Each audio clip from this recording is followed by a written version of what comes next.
Okay, Team Healthy, here we are. Hey, it's good to be with you once again. You know that I've got plenty of regulars here, and I appreciate you being here with me. Those of you who are not as familiar with my live feed on Wednesdays, I do this every single week at 11 o'clock Central Time US. And literally have a worldwide audience, so you'll have to kind of figure out where this fits with your time zone if you want to watch us live. Most of you are going to be watching us tape delayed, but nonetheless, what I do is I take questions that come in through the week, and we're going to pick up on them. It allows me to know who you are, and it allows me to answer some questions that may be more specific and nuanced than what I might otherwise do on the video. So this is a highlight of my week because I just so thoroughly enjoy the interaction with you, and the fact that you all are you have confidence in throwing the questions at me, and I thank you for that confidence. Today, I'm going with a certain theme because there's so many of you that are asking questions about, is this narcissism I'm dealing with, or what's going on with this, or I see this on the surface, but I feel like there's something else happening. And that's kind of where I want to go in terms of answering the questions here. Let's understand up front that when you're talking about individuals who have a really strong narcissistic bent, these are individuals who are inclined toward gaslighting. One of the things they want to do is keep you confused about what you see or what you perceive. That's what gaslighting is. Narcissists are inclined towards blame shifting. Whenever there's a problem, guess whose fault it is? And somehow it's just not ever their fault, is it? It comes over to you, and you're thinking, am I as bad as they try to depict me to be? And right on the heels of that blame shifting is what we call victim shaming. Let's suppose that you've been the object, the victim of their truly inappropriate behavior.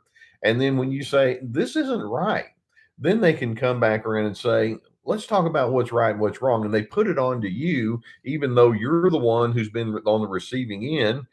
Narcissists are inclined toward what I call boomerang communication.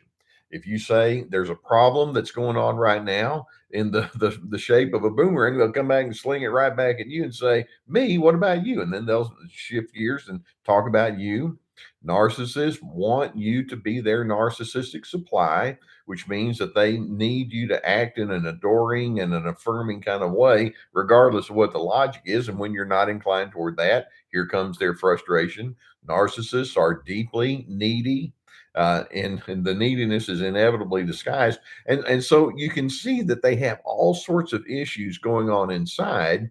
And then when you and that narcissist come into conflict with one another, or certainly if you confront them about something, they're going to let you know, I don't think you're catching on to the concept very well, or I don't think you understand things.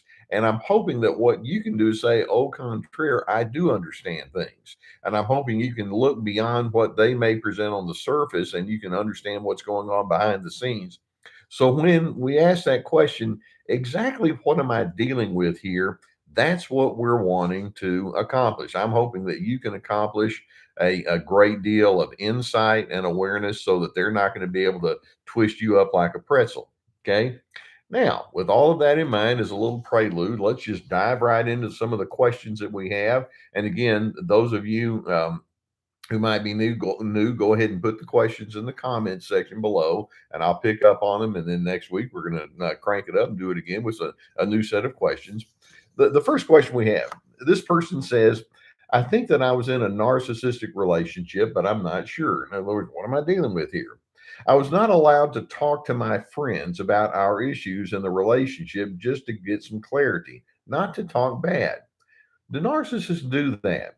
They don't let you talk to your friends, even to your close friends, about issues in the relationship. And so here we have somebody who says, I'm having some struggle with this narcissistic person.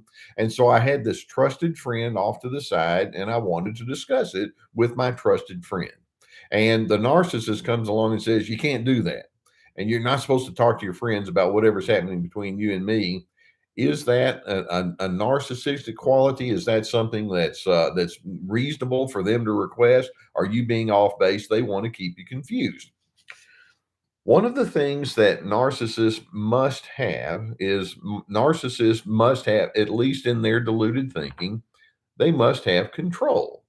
And one of the ways that they try to find control is they want to be the only voice in the room. And so, one of the things that narcissists will commonly do is they'll commonly try to have a type of isolation between you and other individuals who might be onto them or who might have a perspective that they don't want you to consider.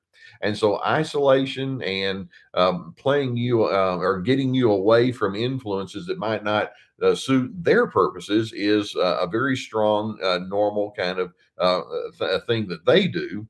Um, I'm hoping that in your healthiness, you can think, there's wisdom in numbers sometimes. If you have people that you can bounce things off of, whether it's a therapist or a good friend or someone whose opinion you just simply value, that you can say, I like to talk about who I am and what my life is. And you don't have to be a gossip, you don't have to be a snitch, but there are times when it's just good for you to say, I need to run this by a friend.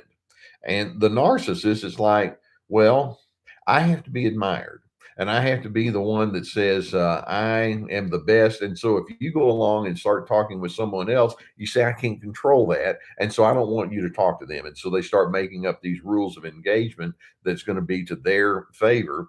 And so let's keep in mind that narcissism is defined by self centeredness, entitlement, control, the need to stay superior. Does that sound like any of that's going on in this scenario where it's like you can't talk to these people? And the answer is, oh, yeah. Like I say, they want to isolate you. They want to keep you under their influence, hopefully only. And they don't want someone else saying, this seems problematic, or have you considered something else? Or maybe you would bring up this topic and that would be helpful, because that disallows them from totally controlling the narrative. That's a highly narcissistic characteristic there. Okay. Now, another question we have. This person says, Dr. C, when a narcissist lies and then you show them hard evidence, they seem non accepting and come back with more rage. What's so blinding when it's right there in front of them? Okay. Now, first, I want you to think, how many of you have had a narcissist who has said something disparaging about you? And it's like, this isn't accurate. And so you talk with them about that. And so then they come along and start their complete lies. And then you have something that illustrates that in fact is false. And so you present them with the facts. They may say, well, so and so told me this, that, and the other. And you may actually have an email or a text that says something entirely different. You show it to them. Or it could be that they may say something like, well, yeah, historically, here's what you did that was inappropriate. And then you can go back and give evidence that says, well, actually, historically, this is what happened. I mean, the possibilities are endless. And so you're on the side of truth. And the narcissist, truth is expedient, by the way, to them. It's like, the truth is what I need it to be today. So the narcissist can come along and say, well, that's just not accurate. And you're thinking, I have it here right in front of you, and and there's this here's the evidence. It says you're off base in what you're saying, or you're only giving a portion of the story, or that's completely inappropriate to begin with. And then it's like you can't say that. What's happening here is, and I hope you can see where I'm making the leap on this one. Narcissists are full of self-loathing. They're full of deep shame. And what I mean by that is they've already been taught a long time ago that if they're ever wrong, or if they're ever in conflict, or if there's something that they think or say that's not mainstream, then that means they're an awful human being. And so when you come along and say, well, I have a proof here that what you're telling me is not correct, rather than them saying, oh, well, help me out, talk to me, enlighten me, because I'm trying to operate from a position of being well informed. They can't say that.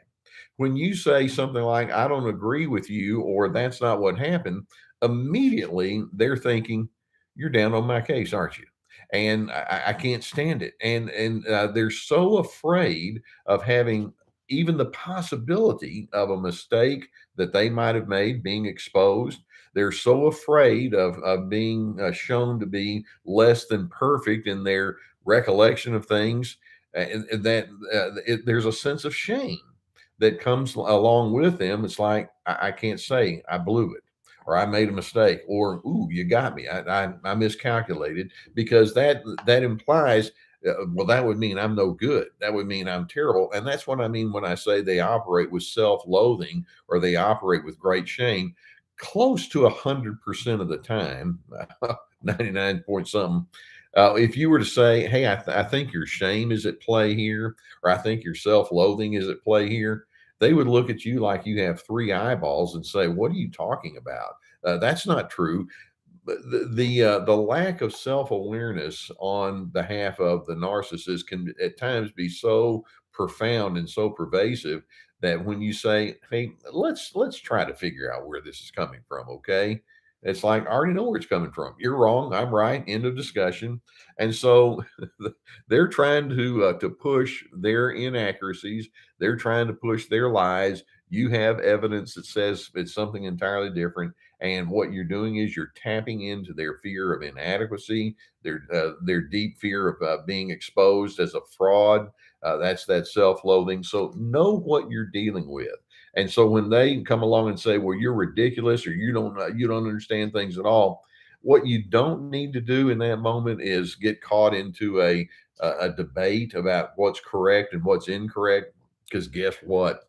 They're not going to say, "Oh, well, upon further review, I guess you're correct after all." They're not going to do that. They're going to just take their shame and put it onto you. One of the things that they've done as part of their defense is they've decided, well, if I can be the pronouncer of judgment, then that means I don't have to be the receiver of judgment. And that's their crazy, I refer to it as their psychological math. It's way off base.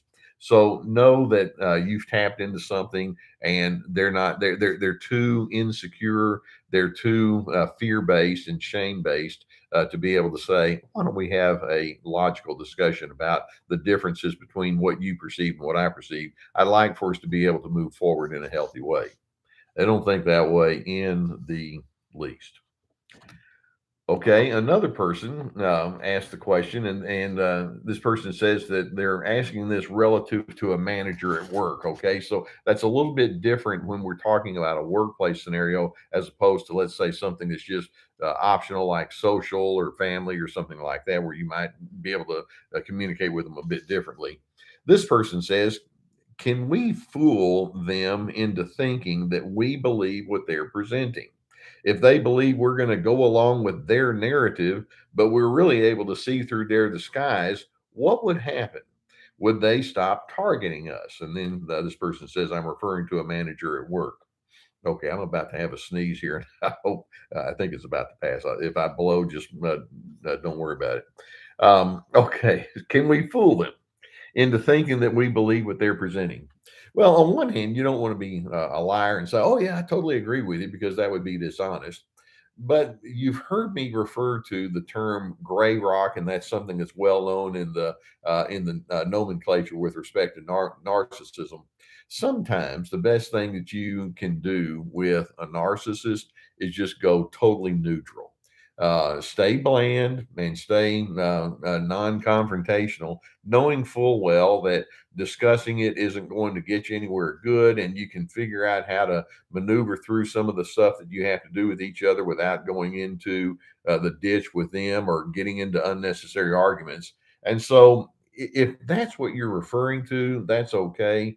You don't have to say, I totally agree with you when you don't. Let me give you an illustration. I recently had a conversation with a man that I've kind of gotten to know some through social circles. But very recently, this guy came along with some very strong political comments, and it was just inconsistent with what I believe. And the topic itself is immaterial. It's the fact that he was just so far in a different direction from where I was, and I just didn't really feel the need to say, hey, look, what you're saying has A, B, C, and D that you're overlooking, or there's something about this that isn't going to work. Because and I know that so many of these folks, it's not going to work out well when you take them like that. And so I said something to the effect of, well, I can tell you feel very strongly about that. And in my mind, I don't really need to go into that space. And so I'm not saying I agree with you, but I'm just more or less determining within my mind. I don't feel like it's my job to monitor how you think, or it's not my job to try to talk you out of an opinion that I don't share. If you ask me for it, I'll talk with you about my thoughts or my convictions, but I just don't feel like I need to autocorrect you. And so, with respect to this question, we can put it in the same kind of thing. You may have a person at work that's a blowhard, and they just push and push and push, and they're loud and bossy and pushy, and hardly any kind of discussion is going to move them off of their place of stubbornness. And at some point, it's okay to say, "I know that's important to you. Sometimes you just do your job and you do what you know you need to do, as long as you don't have to." Give up your sense of ethics or your values and standards and principles. Sometimes just being Switzerland, being neutral is your best thing that you can do. And that's not a manipulation. It's just an acknowledgement of the limitation of that relationship in front of you, knowing full well that further discussion is just not going to get you anywhere. And if you can stay in a job situation and do what you know that you're being paid to do with a good conscience, and you just know there's just some people here that I'm not going to coordinate well with, that's okay. In fact, it's inevitable in various circles that you're around.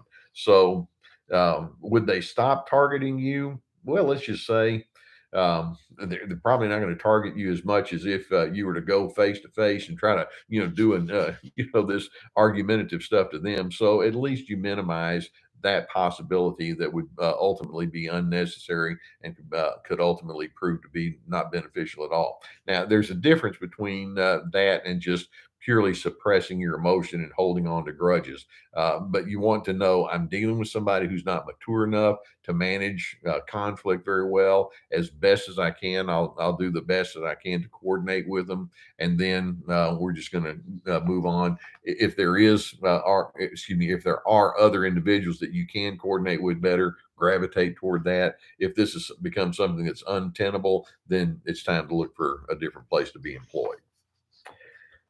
All right. Now, another question. This person asked, how can such an emotionally immature adult be so calculating? I believe they're incapable of decency. Okay, so apparently this person has an individual in their life, whether it's in the family or work or social setting, and you pick up on the fact that this is a really conniving person. It seems that everything they do is calculated for a reason. Of course, it's going to be a self-serving reason, and it just seems to be so emotionally immature. All right, stop right there. How many narcissists would say, I do struggle with emotional immaturity, don't I? Nope. In fact, what they'll do is they'll say, you know what I have to deal with? Idiots. I have to deal with emotionally immature people left and right. And so they've got the whole narrative flipped upside down. And I know that when people are brash and insulting or non cooperative or the know it all or whatever it might be, that's not the mark of a confident, secure person. That's somebody that's making up for some sort of lost issue on the inside of themselves. And so you're probably pretty accurate when you say, they just seem to have this lack of decency and they can't be reasoned with in a very clean kind of way. How can they do this? And the answer is narcissists very early on are so afraid of conflict. They're so afraid that if they expose who they are or what they feel, it's going to be shut down. It's going to turn into a battle for who's most correct. And most of them have a very deep history of poor conflict management resolution, and they assume that judgment is always one statement away from coming forth. And so when they engage with you, it's like, well, what I'm going to do is I'm going to see if I can minimize my exposure to other individuals' judgment. What I'm going to do is maximize my position of strength. And so they go high into the invalidation mode. It doesn't even dawn on them to slow down and say, maybe I need to understand that other person's perspective. That narcissists have a low level of empathy because they've decided that if I try to empathize with other individuals and hear them out carefully, all it means is my truth is going to be negated. And they have such black and white, all or nothing kind of thinking. I can't afford to be an understanding person. I can't afford to be collaborative because I'm going to lose myself, as opposed to thinking, collaboration can actually enhance everybody in the room. They don't think that way. They're in a highly defensive, they're in a highly compensating kind of mode, and they presume that if somebody says I'm different or I don't think the same, that's them being tossed off to the ditch. And narcissists are so fragile. It's like I can't handle that, and so they want to superimpose themselves onto you. And when it says I can't believe that I believe they're incapable of decency, and typically what they'll do it is in an indecent kind of way. Along the way of saying I disagree with you, they're going to throw in a few superlatives. You're the dumbest person I've ever met with, or you have no idea what you're talking about, something like that. Know that they're in heavy compensation mode. You happen to be the one that's catching the displaced frustration that they have, but that's on them and it's not on you. But it's just another one of those very, very common tactics that narcissists will use. And so when we ask, well, what am I dealing with here? You're dealing with a person who's so fundamentally insecure that they can't simply say, I'd like to hear from you. How hard is that? And to that insecure narcissist, it's like, ooh, that's real hard. I can't do that. Nobody taught me that, and I don't see the value in that. It's like, yeah, I'm figuring that out. I'm sorry that that's the case, but I guess that means we're going to have a very, very shallow relationship, if that much at all. Okay. All right. Okay. Here's another one, and this one comes from one of our regular listeners. Um, I don't know how many of you are familiar with. There was an old teaching kind of thing that became very popular back in the 70s and 80s with a fellow named Bill Gothard. And I'm not going to go too deeply into all this stuff, but know that I'm very familiar with all of this. But this person says, my estranged narcissistic wife was raised to be one of the shiny, happy people under Bill Gothard training. And basically, it's a religious kind of training where they emphasize hierarchy. You have this person who's in charge, and then you have this person on the rung, and then it's all about the chain of command, is what they call it. What's the likely effect over time as it might pertain to narcissism? Okay. And the reason I'm including this one is there are so many systems. In this case, it's a religious system, but in other cases, it can be a social system or an organization, politics, where they have a very, very clearly delineated chain of command, or they have a very clearly delineated notion that says there are certain people who get to call the shots, and there are certain people that had better listen to the people that call the shots. And it's very much a one up, one down competitive kind of thing. It's very authoritarian based, but they wouldn't say that at all. What they would say is, "I'm just trying to be helpful," or "I'm just trying to do what God says I'm supposed to do, and you're supposed to go along with this. And if you just follow this preordained formula, everything's going to be okay." And so this person is asking, how does this play into narcissism? And the answer is, oh, all the way. You'll notice that when somebody declares there's certain people that need to be in charge, guess who those certain people are going to be? Well, kind of me.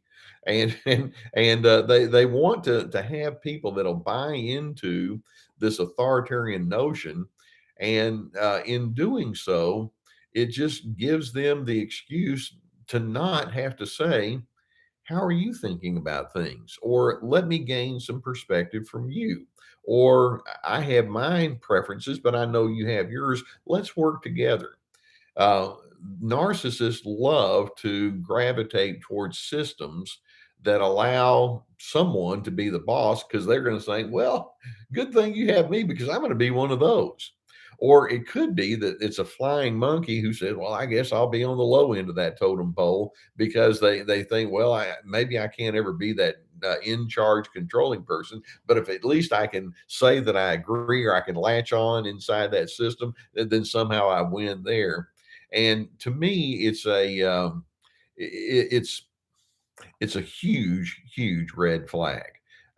There, of course, are going to be certain organizations where some people are going to have more clout than others. I mean, just think of a bank, for example. You have the people who are the decision makers regarding loans, and you have the people that do the supportive work for them. And we have different roles that we play. And the same thing inside of family systems or inside of any kind of organization. People are going to have different roles. Some are going to be the drones, and some are going to be the queen bees, and going to have all sorts of other individuals with different kinds of roles that they operate with. Narcissists, though, think so heavily in terms of us needing to be superior. They think so heavy in terms of control and keeping people in line and having conformity that they don't want a system that says, when we have a lot of differentness here, what that means is we have a lot that we can gain from one another. They cannot think like that. And as a result, you'll notice that people inside these authoritarian systems, and the system itself can be highly narcissistic, will attract people who also think that way. And if you're not going to be the top dog, they just turn you into a flying monkey that goes along with the scheme that the top dogs try to put together. And then when you come along and say, I see some errors here, or this is right for invalidating people, you know what's going to happen? You're the reprobate. Troublemaker here, huh?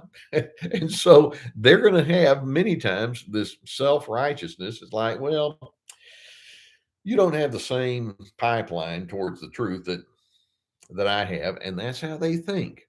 And so, this person who's asking the question, about their chain of command and about the authoritarian mindset, I think they're spot on. And it's like, I'm all for systems that say, we obviously want to have a certain amount of collegiality and we want to have a certain amount of coordination. So it's not as though I'm into disarray and disorganization.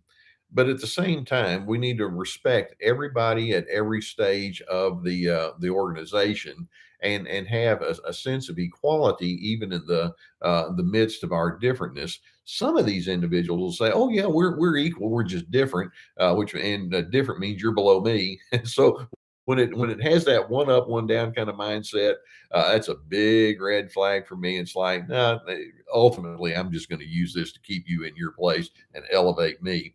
That's how they think.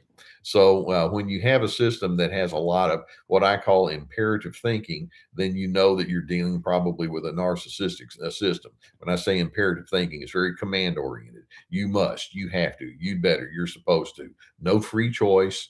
No allowance for questions. You just do what you're supposed to do. Figure out your role, and if you don't know what the role is, I'll be happy to tell you what it is. That's a big red flag. Okay, and I have seen so many illustrations of that through the years with so many different kinds of systems that I roll my eyes at these folks. They think, yeah, me being in charge of a whole lot of people and telling them how to think.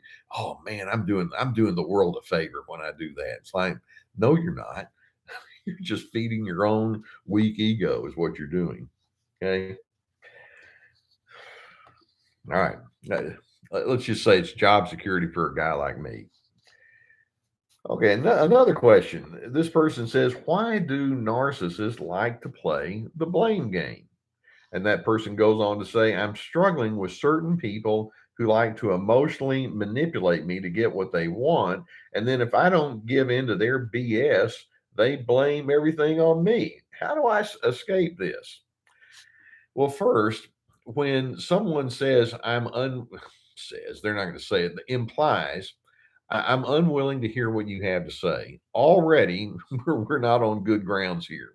That individual is illustrating a profound sense of insecurity. It's basically their way of saying empathy or listening is something that has no room in my world. And so, why do they like to play the blame game? Let's keep in mind that part of the defining feature of narcissism is entitlement. Narcissists like to think of themselves as, well, a little bit better than you. So if you come along and say, well, I've got a different thought, it's like, yeah, I knew there was something defective. Or if you do something and it's not in conformity to what they would want, it's like, you're just making life miserable for everyone. It's like, no, I'm not. I had a method and I was going to go ahead and do that. Like, no, you're a troublemaker, aren't you? And so instead of saying, why don't we just put all our heads together here and let's see if we can come to a consensus, and that's just not allowed in their world. Logic says we all have flaws, we all have differences. The narcissist says, if you show yourself to be different from me, you're rejecting me. And you're not allowed to go into that space with me. And so they just so read things differently. And inevitably, you're going to be on the low end of the interpretation that the blame is first nature to so many of these individuals because it's their way of saying, I've never really learned, been allowed to be anyone's equal. So I'm just going to declare myself, despite what logic says, I'm going to declare myself to be your superior. And the blame game is just part of their false narrative. They are afraid to say, well, you and I, though we're different, we have equal thoughts. Let's give each other credibility. We can still have decisiveness. We can still have intentionality. But the narcissist says, well, you can be decisive and you can be intentional as long as it's what I say. That's their thinking. And so the blame game, that is a big time indicator that you're dealing with somebody who has that narcissistic tendency. Okay, now we have another one here, and this is an in law situation. This person asked the question, Dr. C, could you please talk about what drives a narcissist's lack of reciprocity? No matter how hard my husband and I try, it's never enough to please my mother in law. I've been initiating things because I know that if we go a while without seeing her, she's passive aggressive and blames me for keeping her son away from her. She doesn't understand healthy relationships are a two-way streets and has caused me so much anxiety. So here you have this mother-in-law. So you have a wife and the mom of the husband who has all these demands. And it's like, well, you just need to do what I tell you to do. And it's like, well, wait a minute. When you marry, you have a whole different set of priorities. And again, narcissist is like, oh, different set of priorities. In other words, you think I'm no good, huh? And they have this paranoia, they have this insecurity, this fear. Oh, I'm just going to be relegated as being a nobody. Is that what you're trying to say? And so rather than thinking, well, I want your life to go well, and I've got a separate life over here, eh, they're still thinking in terms of you've got to conform. And to them, they have to stay in the superior position. And one of the ways that they prove how superior they are is they have to remind you of how inferior and how inadequate your reasoning is. And so they have undeveloped empathy. They're very needy and they have very low insight. And yet somehow they've decided I'm the gold standard here. And you're thinking, what are you talking about? You don't even say nice things to me, or you don't do what is necessary to help my life or my husband's wife, your life, your son go well. It's all about you, isn't it? And the narcissist is like, you sure don't interpret things very well, do you?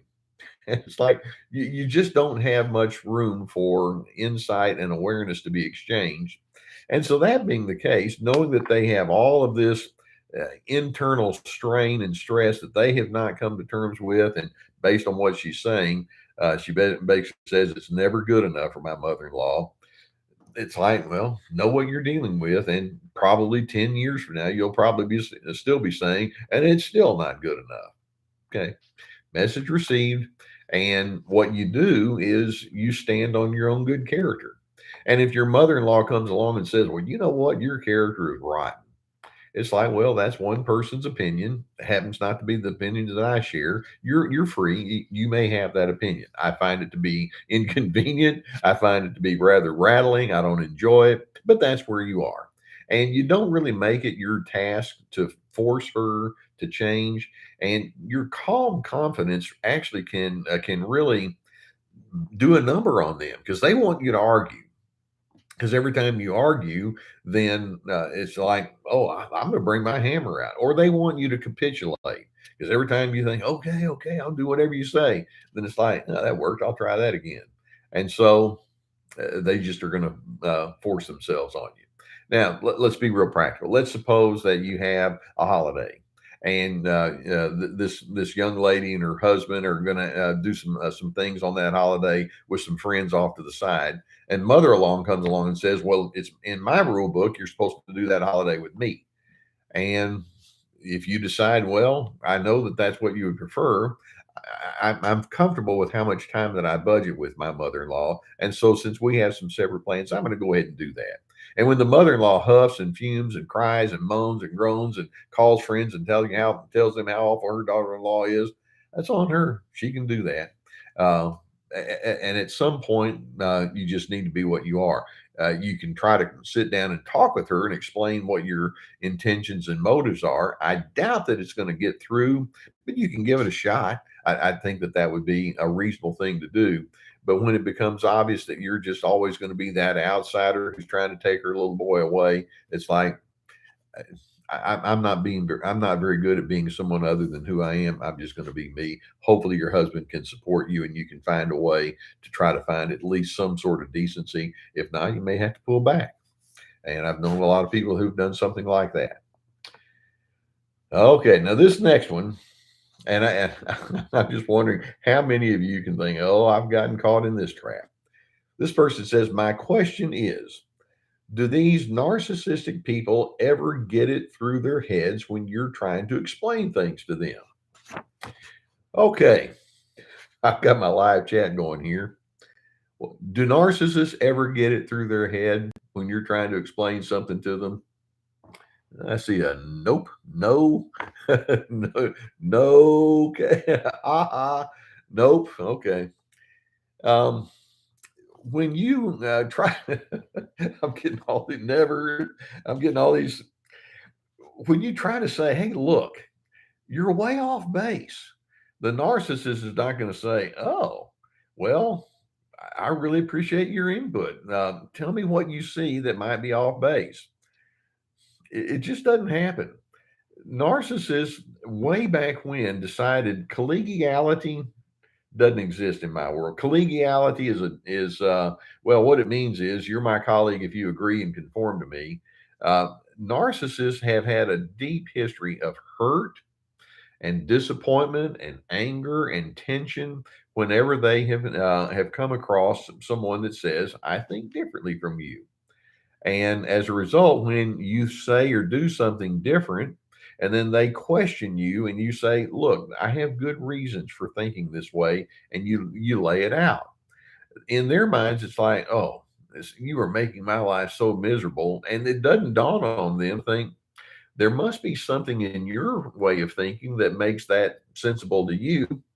Help me learn. What is it that makes sense to you? They can't think that way. It's all about themselves. And so, do they ever get it through their head, or you hear people say, "Can't get through their thick skull"? The answer is, go find a brick wall and bang your head on that, because that's about the same result that you're going to get. Unfortunately, when you try to prove yourself and force yourself upon a narcissist, you're just going to get a whole lot of blowback. The best thing you can do to let them know, educate them, is to say, "Well, I'm so comfortable in who I am and how I do things, so I'm going to go ahead and continue with that." You have to say it out loud, but just be that. And then if they don't like it, it's like, well, we don't have a good match now, do we? And that being the case, give your attention to people that do match up well with you. But they tend not to be they tend not to prioritize knowing you very well. Is that a nice way to put it? Know what you're dealing with, and know that as a result, the possibilities of good connection and success in the relationship are going to be really low. All right. This is one that I know many of you can resonate with. Interestingly, this person writes, the description of the narcissist development also applies to the experiences of the child of a narcissistic parent. So, how does the child gain insight and become well rounded when their main influence is demonstrating such toxicity? Now, what I'm gaining from this question is that you can have a parent who's narcissistic, and they were probably exposed when they were a child to a lot of toxic kinds of messages, and so now they're pushing it onto you. How do you get to the point where you can deal with that?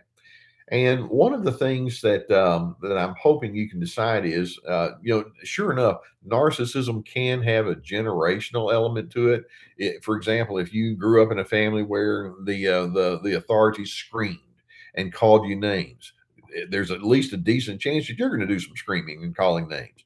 If you grow up in a family where there's a complete disregard for who you are and they just ignore you when you differ, well, chances are you might do the same thing.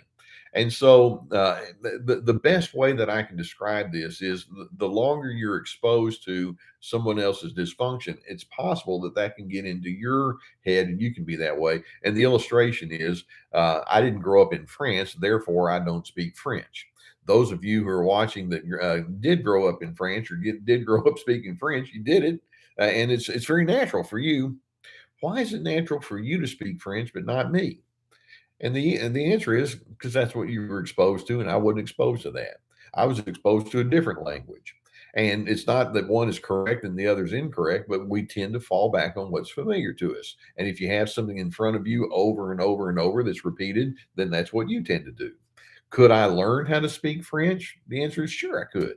Actually, my mother's ancestry is from France. And so you can unlearn what you've learned and you can learn a new language. And sometimes in the psychological realm, that's what you wind up having to do. You may have learned the language of being contentious or defensive. You may have learned the language of insecurity or anger. And at some point, hopefully in your developmental years, certainly in your adult life, you can think, that's a language that I learned all right, but there's a better language over here, a language of peace and kindness and respect and firmness, even as you're also being dignified. And I'm hoping that you can see that it's possible for you to break that generational chain. And like I say, it can be generational, but it doesn't have to be. And so, yes, there do tend to be some historical influences from your family, but at the same time, somebody that could be you can step up and say, We're going in a different direction, at least from my place on in this family tree." Okay. Okay, now let's make this the last question. This person says, "Dr. C, is it typical for a narcissistic mother to put siblings against each other if one of them speaks up against her?" And the answer is, oh yes. There's a term for that. It's called triangulation. And in fact, I have I just made a note to myself on July the 1st. And so today's the 14th. I tend to stay ahead of myself and I keep a calendar and all this. I do have a video coming up on triangulation. One of the things that narcissists like to do is triangulation means they play you off of someone else. So let's suppose that you have disagreed with that narcissist.